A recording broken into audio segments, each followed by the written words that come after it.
So next, what we have is King of the Ring, and that takes place on June 23rd of 1996, and we'll just jump right into it. The first match we have is Stone Cold Steve Austin versus Mark Merrow with Sable, and this is a King of the Ring semifinal match. Owen Hart is on commentary. I think he's on commentary throughout most of the night, so you get to enjoy that. In the past week, maybe on Superstars, Owen Hart attacked Merrow with his cast, and Owen Hart says no, he didn't attack Mark Merrow. He slipped while he was trying to shake his hand. But he's just so full of it. It's hilarious. During Mark Merrow's entrance, a Sable chant breaks out, so that tells you anything about where Mark Merrow's going when his manager is getting more over than he is. But the most interesting thing that happens during this match is that Stone Cold gets busted open in his mouth so bad that he later has to leave the building after this match and get stitches, and he has to come back, of course, to wrestle again. But you can still see that scar. He got busted open pretty good. Yeah. I'm not going to go too much breakdown because we will see this matchup again and again, so I don't want to repeat the same stuff a million times. But this match is actually pretty decent. Good opening match for a pay-per-view. Get the crowd into it. I don't think this is the first appearance, but it's one of the first appearances of Austin doing the Blue Death Press. But it's funny on this one, he kind of shoots it too high, and so he can't do the punches, so he has to get up and just stomp on them. But Stone Cold wins this match after hitting the Stone Cold Stunner. I believe by my count, this is the second time that we've seen him hit the Stunner. But Stone Cold wins this match, so he advances to the King of the Ring final. So after this match, Doc Hendrix is going to be interviewing Jake the Snake. Jake the Snake asks, how can he lose when he knows the power above is watching him? But the second match we have is Vader with Jim Cornette versus Jake the Snake Roberts, and this is the other King of the Ring semifinal match. And of course, Vader obviously dominates the majority of the match.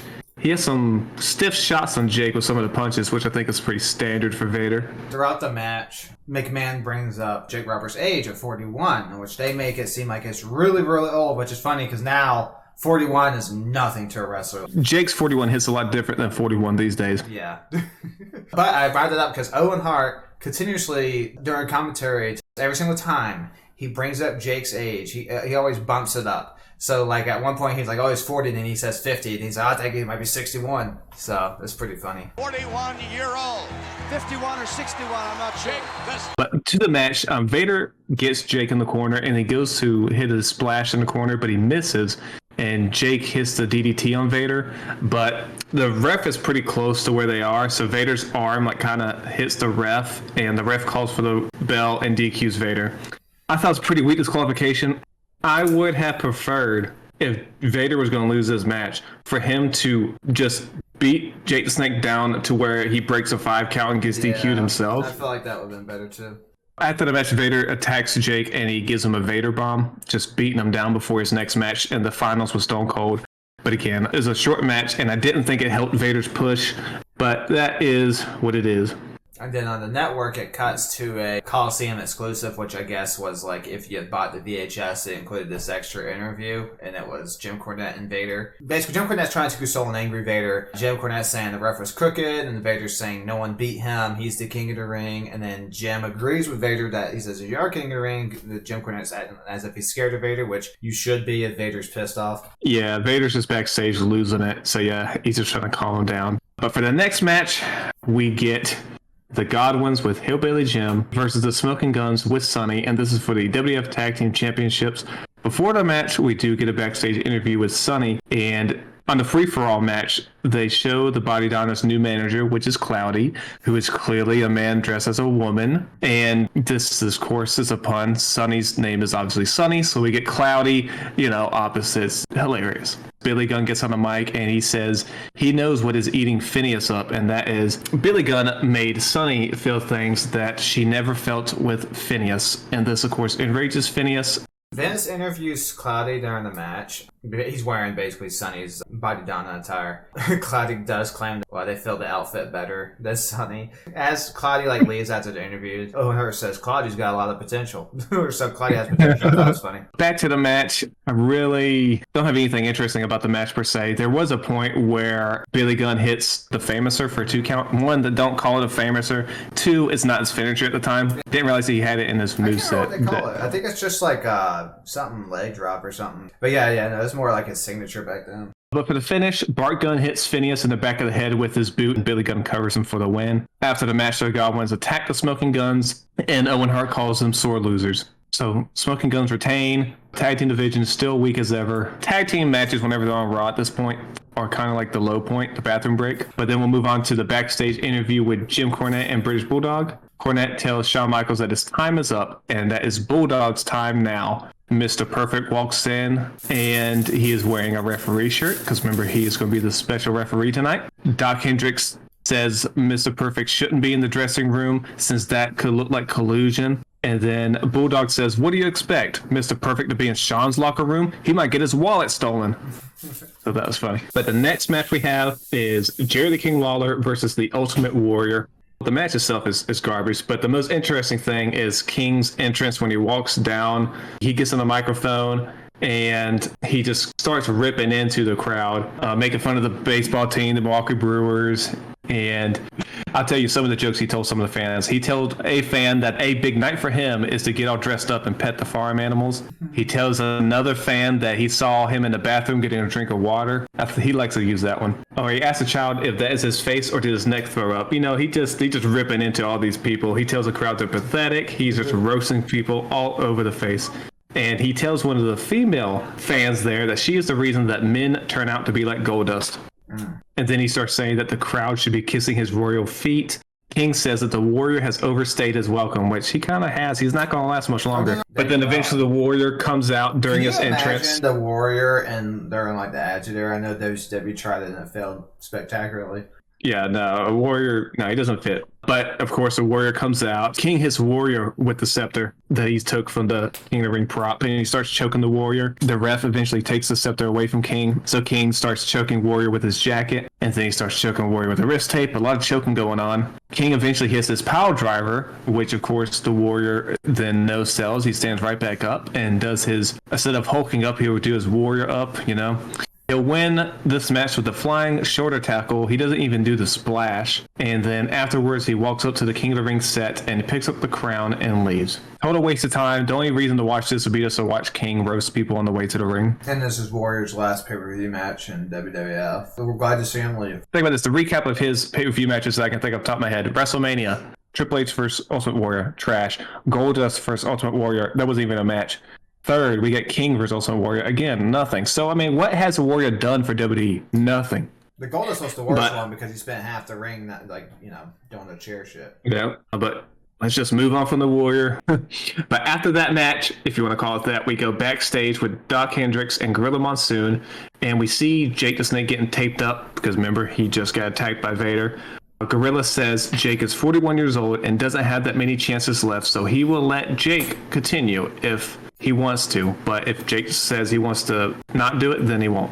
So then we move on to the fifth match, and we get Mankind versus The Undertaker with Paul Bearer. This match starts really quickly. The Undertaker rushes to Mankind and starts punching him, which is kind of different because Undertaker, has been slow. It's really this Mankind feud that really makes him more fast-paced. So he's still wearing like the traditional Undertaker garb, the purple and the black, but soon that will change. Oh, there's also during this match they show this blimp thing floating around. I think that would get annoying. Yeah, that was interesting. I was thinking, I was like, man, it looks huge. Like if you're in the arena, it'd be big. And I'm like, man, there's people up there where the blimp is at, like they can't see shit. No. Oh, and to continue the thought of what you said with Undertaker having a more deliberate, fast pace, Owen Hart even mentions it. He mentions that Undertaker has a different pace. So it looks like WWF is trying to intentionally kind of let us know, hey, this is a different Undertaker coming. It's not going to be the same slow guy. He's coming for you now. Because Undertaker at the time, the actual, the person, he said he wanted to speed things up because he felt like he didn't want to stay so slow. And he had heard that people thought he couldn't wrestle. So he wanted to prove people wrong.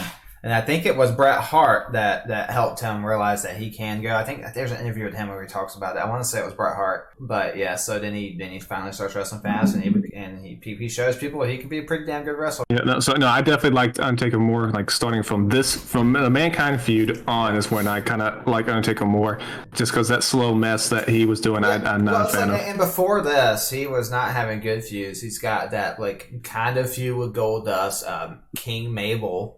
So obviously that's going to be atrocious. And then he had the feud with Diesel, which was fine, but it was kind of quick. But I did like it. I did like it too, and I liked the feud. So that was probably the best thing he had done up until this point. I agree. But back to the match. One spot I liked in particular was Mankind gets Undertaker outside the ring, and his head is on the steel steps, and Mankind does his little knee thing he does to Undertaker's head on the steel steps, and I thought it looked pretty good. Mankind hits that pulling power driver, where he doesn't do the traditional power driver. He kind of grabs you from the back. He doesn't win with that, so Mankind starts doing the whole thing where he gets frustrated, starts pulling his hair out. But after that, Mankind then goes for the urn, or he actually grabs the urn for Paul Bearer, and he goes to hit the Undertaker with it, but then Paul Bearer grabs it out of Mankind's hands.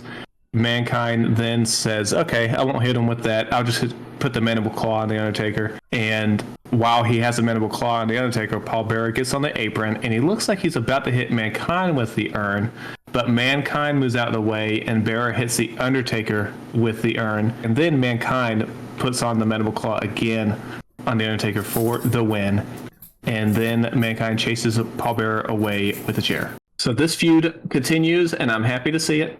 And Mankind did a great job. Mankind's put the Undertaker out 2 or 3 times now, the mandible claw. So I mean, he's looking real dominant. And a lot of people, no matter, even if it's screwy finishes, they don't get this many chances to look dominant over the Undertaker. It just never happens. So they are definitely putting in a good, honest effort with Mankind, and you can see why. He's very good. But then after that match, we get a backstage interview with Mr. Perfect. But during the interview, Shawn Michaels walks up to Mr. Perfect, and he tells him that he has worked long and hard to be the WWF champion, and he would not let Perfect take it away. And then, of course, Mr. Perfect says he is the perfect referee, and I guess that should make Shawn Michaels feel better that he is the perfect referee. So Doc, you're in good hands. You're in good hands. Doc, for some reason, says this smells of collusion, and then Mr. Perfect says you can't even spell collusion, which is probably right. No, I'm just kidding. I like Doc Hendry. But then we'll go to our 6th match of the night.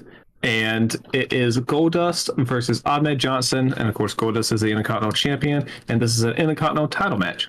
Ahmed Johnson doesn't even let Goldust take his robe off before he starts beating him down. Yeah, it starts off with him jumping over the top rope on him, and he eats all of his shoulder on the apron, on the mat outside. So that had to really hurt.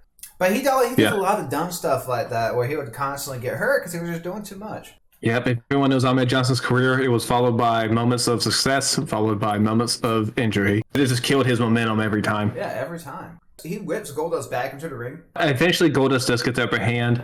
He hits Ahmed with a power driver, throws him into the steel steps. And at one point, he starts fondling Ahmed, and he kisses on Ahmed. And then he puts on a sleeper hold. And Ahmed appears to be passed out. So Goldust, like the gentleman he is, he sees Ahmed passed out. So Goldust goes to give him mouth-to-mouth again. But this enrages Ahmed once again, who starts beating down on Goldust. And then he shortly after hits the Pearl River Plunge for the win. And we have a new Intercontinental Champion. I do think for them, this was the right call to put the belt on Ahmed, because Ahmed, I think, is a perfect candidate for the Intercontinental title. Of course, he got hurt shortly after this. So, that happened. But they got a good applause from the crowd. The crowd loved Ahmed, and he would have been, I guarantee he would have won the WWF Championship at some point if, one, he stopped getting hurt, and 2, took care of himself and his opponents better in the ring. I agree. But as far as the booking at the time, I think this was the right call. So after this, Ahmed is seen going to the back, and he is greeted by other fellow wrestlers. They give him a champagne bath, and Shawn Michaels can be seen going up to him and giving him a hug. So we're kind of trying to give him some main event rub with getting him kind of associated with Shawn Michaels. And as commentary notes, Ahmed is the first African American to win the Intercontinental title, so a big moment in WWE history. Mm-hmm. But next, we have a Brian Pillman interview. He comes out. Remember, last time we saw him, he was normal. He was sincere at his press conference. So now let's see. Is he going to continue that here? We'll see. Pillman says he cares about his family, but he thinks even less about the human waste he sees in the crowd. It looks like he's not going to continue that same. No, he is full loose cannon now. One of the lines he says next is, he can see why Jeffrey Dahmer wanted to devour the whole town. Oof. And Jeffrey Dahmer, that thing happened not too long ago from where this took place. And so the wounds are still pretty fresh in this town. So, you don't normally see them go there, especially at this time. Attitude Era, this will make more sense. But yeah. And he also says, no one in the WWF has the guts to stop him. He says he is the brightest star to ever step foot on Earth, not even a wrestling ring, on Earth. And he says he is going to, again, something you can't say today, he is going to pillage, and plunder this entire federation. But I do think the loose cannon character is fascinating. I wish we were able to see it fully fleshed out. He'd have been probably up there for one of the better characters of all time if he had, let's say, gotten at least a few years of loose cannon, because loose cannon was basically year and a half maybe top. And with very little wrestling and fuse going on because, again, he was hurt. But yeah, so the next, though, we'll move to his buddy, Stone Cold Steve Austin, versus Jake the Snake Roberts in the King of the Ring finals. And as Stone Cold comes out, we see him walk by Pillman, and they have a moment. Pillman shakes his fist as if to say, go get him. So they just kind of briefly referencing their history as what the Hollywood Blondes. Yeah, I liked it. Right. And then the announcers do mention that Austin had to leave the arena to get the stitches around his mouth. But of course, Jake the Snake comes out and he's still got the taped ribs. So what does Austin target first? Well, he's going to target those ribs. He even rips off the tape that's around his ribs and starts beating him down the rib area. And it comes to a point where he's just beating him down so bad that Gorilla Monsoon comes out. And he tells Stone Cold to get in the corner, and then Monsoon has a talk with Jake, and he asks him if he wants to quit. Jake says no, so Jake then tries to get some fire. He lands some punches on Stone Cold after the match restarts.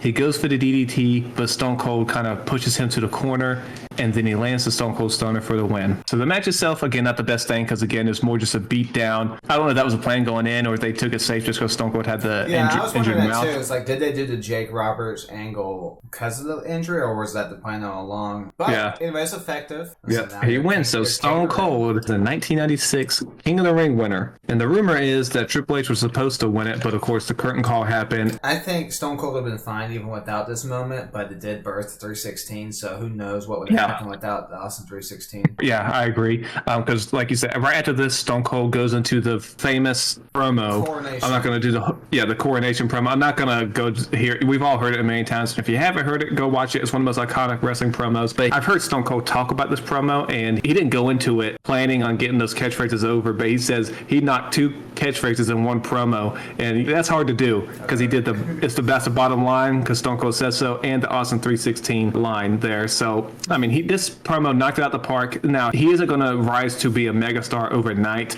but this certainly was a catalyst for him becoming one of the biggest stars in wrestling history. This isn't like WWE kind of likes to make you think is where this immediately erupted him to stardom. No, it takes a few months, and it takes till Bret Hart comes back to really take shape. Yeah. The rise really starts happening maybe, 4 or 5 months after this? 4 months, yeah. Yep, so the match, again, wasn't great, but you get the classic promo afterwards, and that makes up for it. So great stuff there. But next, we're going to go to our main event, but of course, Mr. Perfect comes out first because he is going to be officiating this match. Or will he?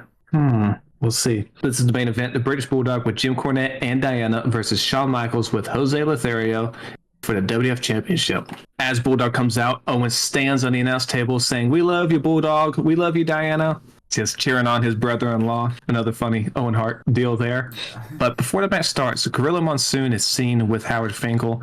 He tells the Fink something, and then Finkel tells us that Monsoon has indeed allowed Mr. Perfect to be the ref, but only on the outside. And then another ref comes in, and he will be in the ring. So doggone it, Jim Cornette got swerved again. I didn't really like it. Now, we'll see what happens later in the match. I'm not going to spoil anything right now, but I didn't like it initially because it's like, they built the whole thing up for Mr. Perfect going to count the pin. Is he going to be fair? And it's not. So, of course, after the Monsoon announcement, Camp Cornette is upset. They're furious. Owen Hart's so upset, he calls Jose Lothario something that he couldn't get away with now. He calls him a dirty old Mexican. Yeah. Not going to fly today, but... And Bulldog, of course, he wants to piss off the U.S. crowd. He grabs the U.K. flag and waves it around, to which the crowd boos him, and a USA chant breaks out. One thing I did notice in this match, though, is that Goldust, of course, when it comes out, there's a glitter that falls down. And throughout this whole match, Bulldog and Michaels are covered in this glitter. Yeah, this happens several times. Any match that takes place after Goldust, wrestlers constantly with glitter. It happens again for Shawn Michaels at a different pay-per-view and Undertaker Mankind. Yeah, Mike, I might want to clean that up, man. With how Shawn Michaels was, I'm willing to bet he complained about constantly having to wrestle with glitter all over him. Which I don't blame him. It's very distracting. And on Bulldog, too. It got all over Bulldog. But for the match itself, this match isn't bad. I think I like the last one better. Bulldog hits a pretty nice-looking suplex.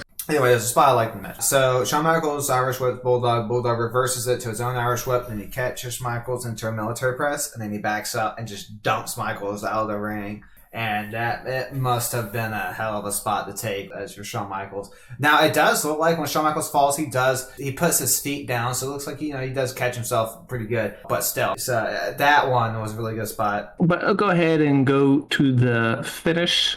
Shawn Michaels does a scoop slam on Bulldog, but Bulldog's legs hit the ref, and the ref is down. So then Shawn Michaels hits the elbow drop on the Bulldog, and then hits the Sweet Chin Music for the win. Well, remember, the guy on the outside, Mr. Perfect. Now he has an opportunity. Now he is the official, so Mr. Perfect does start the count. But this leads to Owen trying to drag him out, but he still counts it, and Owen gets the win. Shawn gets the win, yeah. So then Owen gets atomic dropped by Shawn Michaels, and then Shawn Michaels goes to Switching Music, but then that causes Owen to bail. Yeah, I thought the ref bump was essentially pointless. I don't know why they even did the whole Owen Hart pulling Perfect out. So anyway, Shawn Michaels is fighting both Bulldog and Owen post-match until Ahmed Johnson comes out, which then the faces take advantage, but then Vader comes out, so now the number advantage is still with the heels. Now the Ultimate Warrior comes out, and then they're eventually able to dispatch the heels. Basically, this is leading to a 6-man tag team match at the next In Your House. Do not get used to that lineup for the faces. That will change very quickly. Yeah, but as of right now, it is Shawn Michaels, Ahmed Johnson, and the Ultimate Warrior versus Owen Hart, British Bulldog, and Vader. After that, it cuts to another Coliseum exclusive where Jim Ross is interviewing Camp Cornette. Cornette says Shawn had every friend he's had since grade school out there to help him out. He also claims that Jose Lothario pulled a switchblade on him. And then he says he won a gang fight, they got one. JR shames Owen Hart for getting involved, saying he was supposed to be a commentator. Owen denies that he interfered. He says he was shoving Mr. Perfect to tell him to make a count. So instead of trying to pull him, he's saying he was trying to push him in to help make the count. Cornette agrees that the officiating was bad. He calls Earl Hebner a homeless wino. And then Jim Cornette thinks they'll get a fair shake in Canada at International Incident. And then that leads to Owen Hart coming out saying, we got a great cast right here. And then the way he laughs, it's just so goofy. It's funny. We got a great cast right here. Yeah. Or Jim Ross asked Cornette if you have any final words, and he said, yeah, you got the biggest jowls I've ever seen in my life. Makes Jim Cornette say, oh, you shut up. And then Cornette says, Vader would eat you alive if he was on a low-fat diet. But yeah, so this was a good show to watch if you want to see an iconic WWF moment. But as a show on a whole, it was okay. This was better than the last pay-per-view, though, the In Your House. Yeah, I agree. It's better. It still doesn't have any match I would rate like a 4.5, 5. It's still got some of that early 96 stink on it. That is King of the Ring, 1996. Again, not bad. I'd give it like it's either a C+ or a B-, you know? About average, yeah. But that is that. We will go to June 24th. This is the last head-to-head of June. We'll start off at Nitro, and Eric Bischoff is once again announced to be out this week, further selling the attack from Kevin Nash and Scott Hall. And I don't know if you noticed it, Jacob, but Zbyszko's wearing a suit, but his sleeve jackets are way too short for me. I don't know if you noticed. I didn't catch that. I hope you'll have a screenshot. But to start off, we get a backstage interview with Lex Luger, Macho Man, and Sting. All of the men are wearing Sting face paint. Gene's asking about their strategy, and they said tonight is divide and conquer. Sting takes shots at Hall and Nash, saying that grown men don't make a statement on the commentator. So he's basically calling them like cowardly for attacking Eric Bischoff. Sting wonders why the Invaders, why haven't they announced who the third member is? Luger says Team WCW stands tall and strong. No. He says at first WCCW, then he changes it to WCW. He says WCCW, WCW. I'm telling you, when Luger stutters out the gate, he crashes and burns most of the time. But he should have said Team WCW stands tall and strong, and the outsiders or the Invaders are going to find out what war is about. Scott Steiner then walks up and he tells Sting that the tag belts are on the line and they should be worried about them, not the Invaders. And then Harlem Heat comes out and says that they have unfinished business with Luger hitting them with a roll of quarters. And then all the men start bickering. There's a lot of beef going around. I think they need to take the Always Sunny route and squash some beef. Yeah, we're going to have to squash this beef. But the first match is the Blue Bloods, Steven Regal and Dave Taylor, with Earl Robbie and Ann Jeeves as their outside men versus Public Enemy. We do have a backstage promo with Public Enemy during the match, actually, but you couldn't hear half of it, so I don't know what they're talking about. The only thing I could get from it is that they were talking to the Nasty Boys and talking about a Texas death match or something like that. Commentary mentions beginning of this match that Kevin Green is in the building and he's Mongo hunting. And we also hear during the match that Hall and Nash are in the parking lot. So, But for the match, I mean, not really too much going on. Regal does his usual good crowd work. Regal does mock Public Enemy by dancing, and it's just kind of goofy dancing from Regal. I do want to say, since I do mention when there's a good scoop slam, Johnny Grunge does a really nice scoop slam on Squire David Taylor. And it's real nice. It's real nice. So not someone you expect to do a hold or a move very crisp. But it was actually very crisp. I'll give him credit. Yes, Jacob, you were always one to point out a good scoop slam. This fascination kind of started because we noticed that Eric Rowan, of all people, delivered a perfect scoop slam time and time again. No one's mentioned it. I have searched Twitter, the term Eric Rowan scoop slam. I went on YouTube. It seems like no one else notices that Eric Rowan did a really good scoop slam. It was good form, and it looked like it hurt. Anybody just watch an Eric Rowan match, and he'll bust out a scoopy, and it's real nice. So when the form looks good and it looks impactful, I'll give you credit. But the finish sees Johnny Grunge punch Dave Taylor with his cast for the win. Yeah. So that's that. He broke his arm. Not much. I can't remember where he broke his arm, but... So the next match is the Taskmaster with Jimmy Hart versus a jobber. I'm sure you got their name. Kip Abi. Yeah, there you go. But Taskmaster storms to the ring, and he goes right after the jobber. He takes the jobber to the crowd right away. They go up into the stands and into the concession area. Sullivan continues to beat him up in front of a crowd of fans. Eventually, they go back to the ring, and the jobber's just not seen again. I have no clue where this dude went. Yeah, and it was a DQ win for the jobber. I don't understand why Kevin Sullivan's like, yeah, I'll lose the match DQ. Just attack him before the match start, and then you can still do the same thing and just technically not even have the match start. I will say, though, Kevin Sullivan is wearing an elbow pad in here, and the elbow pad helps his look out tremendously if only he invests in knee pads. It wasn't in the budget. Yeah. So that's that segment, but after that, we do get an after-match interview with Kevin Sullivan and Jimmy Hart. Sullivan tells Benoit to listen really close. He says, see what he did in Horseman Town? Jimmy Hart says, if he hears woman, oh woman, won't you marry me now again? Or him talking about Space Mountain one more time, he would choke himself to death. But that is that for the first two matches for Nitro. We also get a Glacier vignette, another one coming in July, by the way. Except he doesn't. Then we'll go to Raw. We start with Triple H's entrance. This is a live Raw. Because remember, they're usually taped, so they make special mention that this one's live. But we get Hunter Hearst Helmsley versus Ahmed Johnson, the new Intercontinental Champion. Ahmed Johnson gets the early advantage. During the match, we cut to Goldust, who says he will be back, and he made a mistake by trying to save Ahmed Johnson's life, but now he will end it. But yeah, for the match, I'm trying to see if there's anything in particular that's noteworthy here. Long. Cool. But for the finish, Ahmed hits the Pearl River Plunge. It was basically just to give Ahmed another win after just winning their Intercontinental title. So the crowd did like him. And supposedly, don't remember the exact reason why, but apparently Ahmed and Triple H had beef. Who didn't like him when we said Farouk, D'Lo, Rockwood that had some beef? So yeah. So I was starting to wonder if it was really they were the problem or he was, yeah. After this match, we do get an interview with Ahmed Johnson. Now, again, we all know how Ahmed speaks, so I did my best to kind of decipher what he said. And he starts off, he does not address Doc Hendricks as Doc. He calls him Mike. I mean, you can't be doing that. That's a shoot name, not kayfabe. He ain't Michael Hayes. But Ahmed says he is very proud to be the first African-American Intercontinental Champion, and he wants everybody to understand that he isn't defending the belt just for African-American fans, but he would do it for everybody. He says he will defend the belt for the people from now on, and then he moves on. Talking about Goldust, he says, if Sweet Lips wants some, then Goldust knows where Ahmed is at, and he isn't hard to find. I really don't like pandering promos where people are like, I'm going to do it for you, fans, I'm going to do it for this. I understand why the WWF brought it up, because that's good PR. You want that. Just pandering babyface, or pandering in general, is just very unappealing to me, and I'm sure most people, so it's just, you don't like it. But there's just Ahmed also saying that he's here for everybody. Right, I mean, which is fine. I just give me something substantial here. Yeah, it's like the smiling babyface, just doesn't, work anymore. You can't have Howdy Doody Bob Backlund work anymore. Mm-mm. Let's go back to Nitro. We'll start with our third match for Nitro. It is Bobby Walker versus Dean Malenko.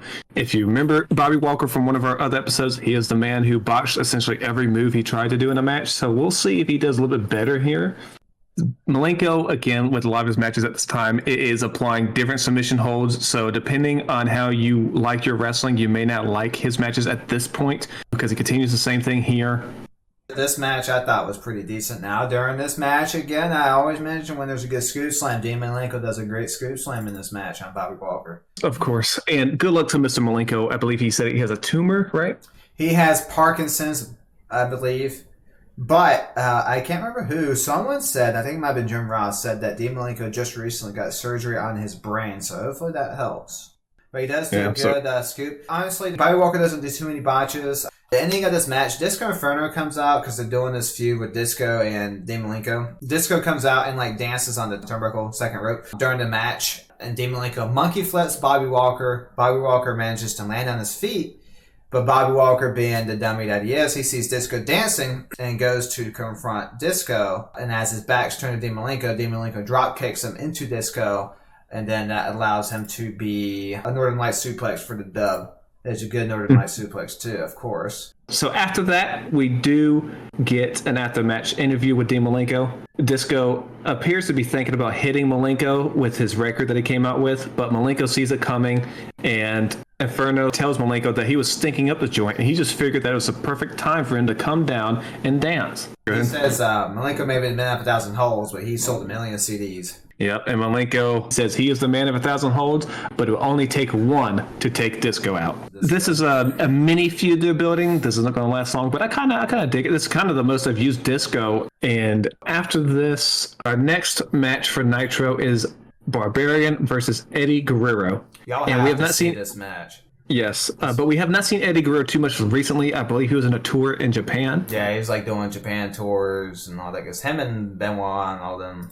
But you're right, Jake. The fans enjoyed this match, and the Barbarian unleashes a powerbomb from hell on Guerrero, and the crowd pops big for it. The crowd pops big. He slams the absolute shit out of Eddie Guerrero. The crowd goes nuts for all of Barbarian's offense, and this is honestly the best I've ever seen the Barbarian look. This is the match that made me, because growing up, I always assumed Barbarian was terrible. Watching this match, it was began when I started. I was like, maybe Barbarian is not so bad. I've completely turned on Barbarian. And basically, Eddie Guerrero was just taking all this offense from Barbarian. He was still kicking out. Barbarian, of course, also hits a really good top belly-to-belly suplex. He doesn't launch him quite like he did Sting, but he does launch him a fair distance. And it is beautifully sold by Guerrero, who immediately rolls out the ring. Yep, but then Barbarian later goes for another one, but this time Eddie kind of reverses it in midair, and he lands on top of Barbarian and gets a 3 count. Yeah, he turns for a superplex, then Eddie, he turns it into more of like a crossbody for the win. So it was pretty much Eddie taking all of this damage just to survive by the skin of his teeth. So really well done. It's a short match,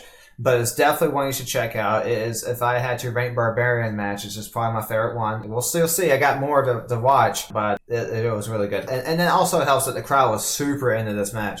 Oh yeah, they were very into it. After this match, we do have an interview with Eddie Guerrero.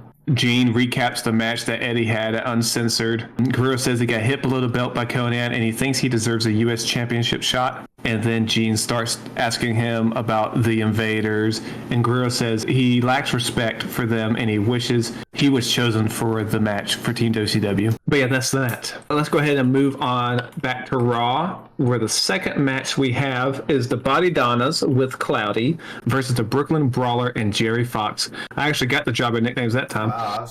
Sunny is also on commentary for this. She calls Cloudy an ugly beast. That's pretty rude, Sunny. Harsh. Sunny on commentary promises to bring a singles wrestler to challenge Shawn Michaels soon. They said that the pay-per-view match between the Guns and the Body Donnas is a non-title match. Why on earth is it a non-title match? And you know why? So the Body Donnas can get a win and not have the titles. But it just makes no sense from a kayfabe perspective why the match would be non-title. Oh, for sure. Yeah, that gave it away. This is the Body Donnas face run, and it is one of the worst face runs. The only thing off the top of my head that I know is worse for a fact is any Miz face run. You know when Philip hears that, he's going to comment. Probably, that's why I mentioned it. But it is that bad. The Miz is one of the worst faces ever. But they would do anything to try to get the Body Donnas over, so they did Cloudy. See, the thing with Cloudy is that I just don't understand how they thought this would get them over. I guess if that was so goofy and out there that it would somehow get them over. And the Body Donnas did this a lot during the face run. Anytime they would do a move, like Chris Candido would play to the crowd immediately after doing the move, just begging for a response. And no one cared. And I feel bad for Chris Candido because he was stuck with that gimmick. But it was bad. Yeah, in this match, is longer than it needs to be, and the match was more about the commentary of hearing Sonny complain about Cloudy and setting up their interaction, which their interaction was Cloudy chases Sonny away after the match ended. But I don't even have how the match ended. I didn't care that much. How does this match end? It ends with that terrible finish of Zip doing the jumping splash from the top turnbuckle. Oh gosh, that thing. But yeah, the Body Donors win. After the match, Cloudy and the Body Donors walk up to the commentary table, and King is so disgusted with Cloudy, he jumps the barricade and goes to the crowd. Thought that was funny. But yeah, so that's kind of a pointless match there for Raw, but we'll go back to Nitro. And we have, for the fifth match of the night, is Arn Anderson and Chris Benoit with Mongo McMichael versus the Rock and Roll Express. And there were some technical difficulties, apparently, because we have one of those presented in the most complete form possible messages you see sometimes in a network. So something happened to this tape. This is like all effing Rock and Roll Express matches. Ricky Morton takes all the punishment, face in peril, tag the Gibson, you know. Again, we're sorry if anyone's a fan of Rock and Roll Express. They just don't look impressive physically to me, and I believe in wrestling you just need to have some sort of physical presence. They just feel out of place in '96 in WCW to me. But like I said, it's not much of a match, so we're kind of fast forward to this one. Mongo hits Robert Gibson with the briefcase, and Benoit pins him for the win. Joe Gomez, of all people, comes out afterwards and punches Benoit, but Mongo gets to Gomez, and the three Horsemen members rough up Joe Gomez as Arn and Benoit hold Gomez up, and Mongo slaps him around. But then eventually Macho Man and Kevin Green come out, and the heels leave the ring. After that match, we do get a backstage interview with Ric Flair, Woman, Deborah, and Miss Elizabeth. Flair says he saw the Horsemen take charge for the first time in a long time tonight. He tells Macho Man and Kevin Green that tonight in Charlotte, they will mix business with pleasure. Then Mongo shows up, says that they are everywhere and no one can stop them. And then Flair says something about Conan, right? He basically implies that he wants the United States title. Yeah, which please take that belt off Conan. Yeah. So. Yeah, WCW does a really poor job building these mid-card belts, the U.S. title, TV title. It's not till later. Like 97, they start, like, the TV titles actually has some good feuds, the United States. But we'll go to a sixth match for Nitro. It is Alex Wright versus Diamond Dallas Page. So we'll just fast forward to the finish. So it's not really an exciting match. Of course, DDP wins with Diamond Cutter. Like any Alex Wright match isn't going to be bad. It's just you knew who was going to win, and you knew it wasn't going to be long. Yep. Diamond Cutter, that's all she wrote. After match interview with Diamond Dallas Page, Gene tells DDP that he will be facing Hacksaw Jim Duggan in 2 weeks in a taped fist match. DDP says if he gets the Diamond Cutter on someone, then they have a lifetime of a housefly. And DDP says it's a conspiracy and everyone is against DDP. Then after that, we do get a ramp interview with Kevin Green. Mean Gene recaps the issues between Mongo and Kevin Green. Kevin Green says Mongo sold him out, and he says he thought they were partners, but he betrayed him. Kevin Green says he has a game plan, but first he has to play the season with the Panthers, but after the season, he is going to go on a Mongo hunt. He's got to play football first now. I mean, honestly, no NFL team would even entertain this now, probably. Oh, no. Especially because Kevin Green actually wrestled a match. Can you imagine that now? No way, Jose. And it wasn't like Pac-Man Jones where he just stood on the outside waiting for a tag to pin. No, he got involved in the offense. So You can tell Kevin Green was passionate for it. But let's go ahead and go over to the third match for Raw. So another waste of time match is Otto Montoya, Savio Vega, and Barry Horowitz versus Bulldog, Vader, and Owen Hart. Of course, we know who's going to win. And at this point, seeing Savio Vega here, you really see that he has fallen down the card. Yeah, dude. Rapidly. You've been involved with these guys, you're done. He doesn't even get an entrance, so he is treated essentially on the same level as Otto Montoya and Barry Horowitz, who are the resident jobbers. Remember how you keep saying that Vader keeps settling too much for people? The trend continues here in this match. Vega hits his spin kick, and then a super kick on Vader, which knocks him down. Yeah, he just hasn't looked as strong as you would think he should be booked. With jobbers, why is he taking any offense from them?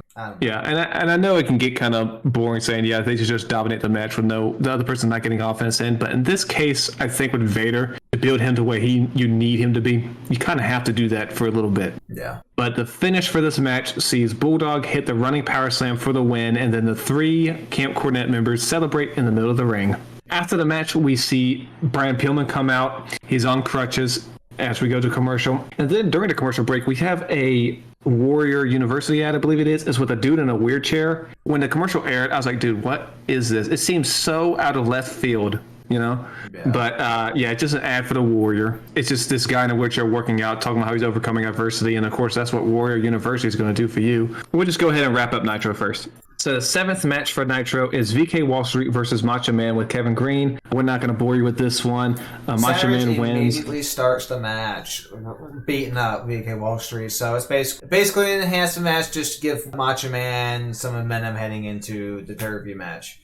But the bad thing with this one is that it's longer than it needs to be. The crowd gets tired of this match, and the booze can be heard. VK offense every single match is the same, and it drives me nuts sometimes. He does like rest holds, and then he will slightly cheat, and then the ref will ask him, "Did you shake that rope?" He'll shake his head no, then he'll do it again. But the finish for this match sees Kevin Green throw VK Wall Street into a ring post. The ref, of course, didn't see it, and then Macho Man hits the flying elbow drop for the win. So that's that. But let's go into the main event now, and it is Harlem Heat versus the Steiner Brothers versus Sting and Lex Luger. This is a Triangle Tag Team Championship match. I always thought it was funny how in WWF it's triple threat, but in WCW and other companies it's triangle match. Yeah, unfortunately it's not as an exciting match as it appeared on paper, so we could just kind of skip ahead. But yeah, I was kind of disappointed with the match quality, but I think it was because of this ending. We didn't want to blow our wad having a good match because we knew the ending that we're about to talk about was going to take all the headlines anyway. So near the end of the match, we see Hall and Nash enter the building from the stands, and they are holding weapons.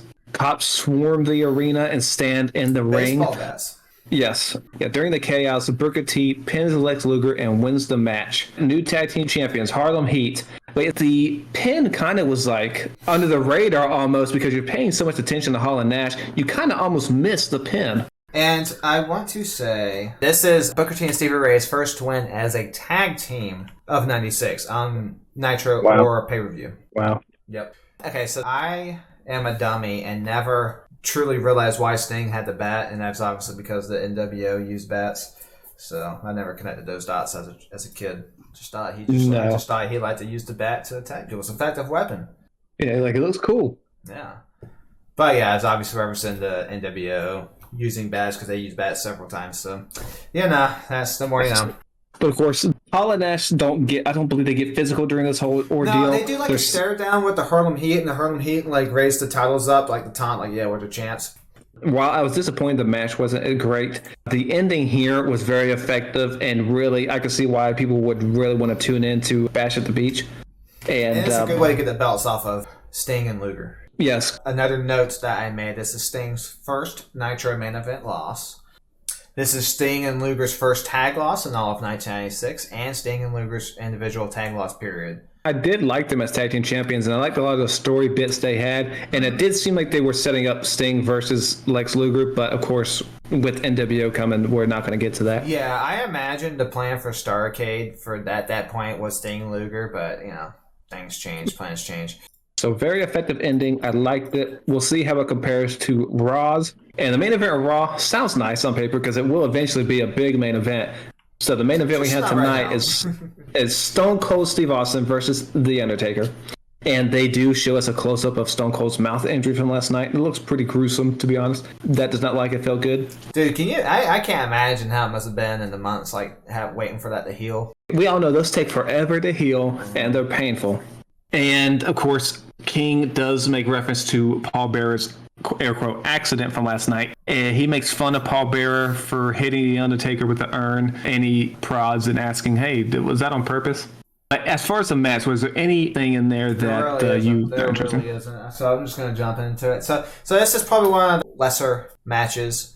Eventually Goldust comes out, joins the commentators, but eventually he gets out of commentary. Goldust gets on the apron and tosses his gold dust into Taker's eyes, which causes a DQ. So obviously at this point, neither Taker or Austin could really take a pinfall loss, so this finish made sense. Yeah, it was just unfortunate that it involved a feud that there's kind of no reason for the feud to be continuing. Yeah, it's continuing. So this was an attempt to get some heat on it, which, fans are into. Fans react to Goldust. Fans obviously react to The Undertaker. So it's not like their efforts were wasted. It's just feels thrown together. Yeah, and to end the show, Jerry King Lawler gets on the mic and he tells The Undertaker that Paul Bearer cost him the match yesterday and was late to help him today. So he's laying the seeds of doubt as far as what Paul Bearer's intentions are. And the show ends with Undertaker chasing King away. But that is that for both shows. I think this is a WCW win. Yes. And I think WCW is going to start racking up some here because, again, we are starting the streak. Second week of the streak. Nitro, of course, now it's the second week of the streak. They won 3.3 to 2.7. So it's a close gap. Yeah, but you can see that the outsider stuff is kind of getting a lot of attention, starting to take the stranglehold on the attention span of the wrestling fans, where they're going to start tuning out of WWF into WCW to see what is going on. And which I would too if I was a fan, because you see Diesel and Razor Ramon on Nitro, you're like, what is going on? So, but Raw was, you had the middle two matches, which is a complete waste of time. Raw's only an hour, and half of it was squash matches with people that aren't really interesting to body donors. I don't care. I don't need to see them win. So, and then the main event, where it had great wrestlers in it, they weren't quite there yet. July is going to get pretty interesting. Obviously, some key events happen. Yeah, we will find out who the third man is. But that is that. Thank y'all for watching. Please leave any comments if you're watching along. And please let us know your thoughts on our show. And if we could do anything to improve it, we'll always take any advice. And we'll see you on the next one for the July recap. My name's Max. Vitamin J.